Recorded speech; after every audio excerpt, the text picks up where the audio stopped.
Vambodya vese bam. Trikuda vasati vadya. I repeat. Trikuda vasati vambodya. Kune vamwe vasati vadya. Vamwe hatisati tadya. Papoto hamuchade kubawo. Vambodya sodurukai. Kokana maguta ingosемukaiwo. Kuti vamwe nyama timbonongawo. Aikona kurambira mundiro. Tichatanga wondo. Musatange wondo. Tichatanga mirijonga. Wondo atitodi wondo. Atitodi wondo. Atitodi mirijonga. Isu atitodi. Chinguri wapira kugarira matanda. Kupuruzira mupimbiri. Swawatobuda mbare.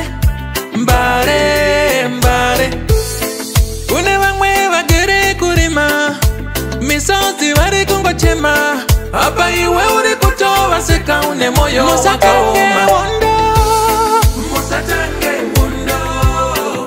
Musatange mirijonga. Wondo atijadi. Musatange wondo ba.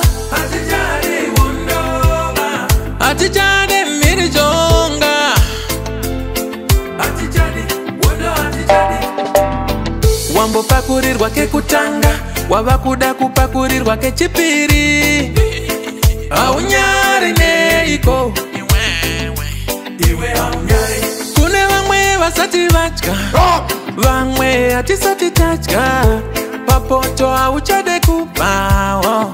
Vambodya sodurukai. Okana mambodya sodurukaiwo. Vamwe nyama vambonongawo. Kune vamwe vasati vadyawo. Musatange wondo. Musatange wondo. Atijade mirijonga. Wondo atijade. Yesu atijade wondo ba. Atijade wondo ba. Atijade mirijonga. Atijade. Chinguri wapira kusundira matanda. Kupuruzira mupimbiri. Swawatobuda mbare. Kune vamwe vagere murima. Misozi vari kungochema. Apa iwe uri kutova seka une moyo wakaoma. Musatange wondo.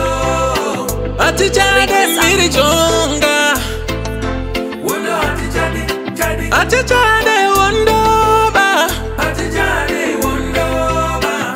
Atijade mirijonga. Atijade.